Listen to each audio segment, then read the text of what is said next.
All right, I'm standing in a freshly demoed space. This is one of my favorite days. You get to see everything.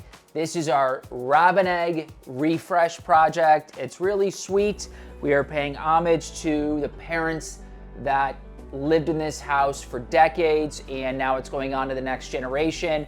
And so I feel a lot of responsibility, and I want to honor the memory, and I think we're going to do just that.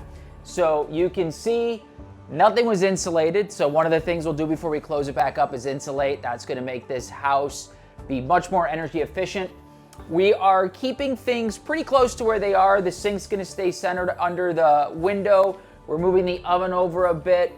We're limiting the amount of plumbing and electrical we have to do. That being said, modern day kitchen needs more things, so we are adding additional counter outlets.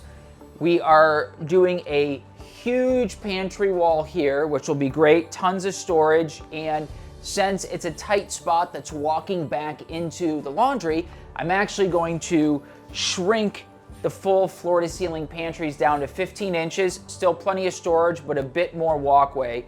This kitchen was also really small, and so I had the idea of actually creating more of a galley environment. So we're gonna do the fridge here, and we're going to turn this into a peninsula that comes through with counter seating on this side.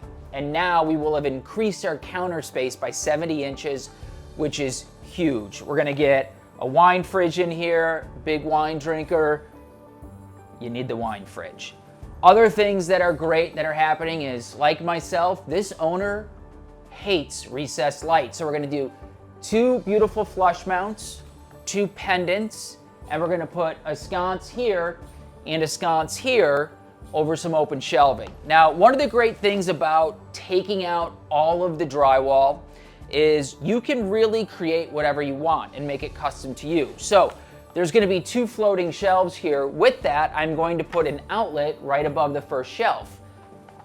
Apple HomePod. This way, if she wants to be streaming music in the kitchen, she doesn't have to use her counter space. So thinking of different things like that when you're building out really is going to make a home that you love. It's those custom touches that are great.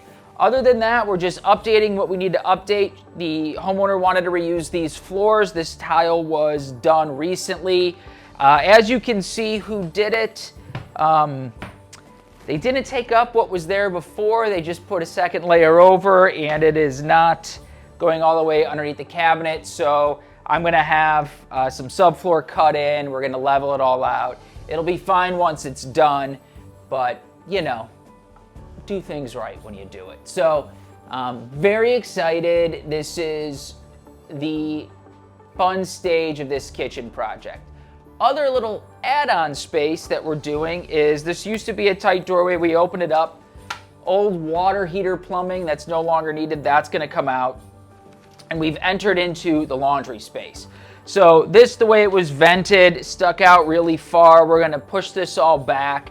We're gonna create a nice side-by-side space with a counter. I'm gonna lower this and this so you don't see everything plugged in.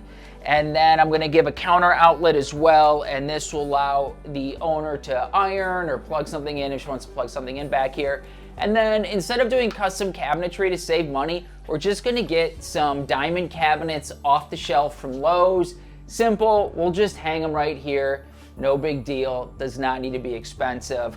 But all in all, I think this space is going to feel very transformed when we're done. We are going a blue color, which is new for me, but it is honoring, you know, the mom's favorite color, which I think is really, really cool. And we're using a new style finish from Shenandoah Cabinetry, which I'm really, really excited about. I think it's gonna be fantastic. So stick along because we are gonna have some more fun videos as this starts to get completed.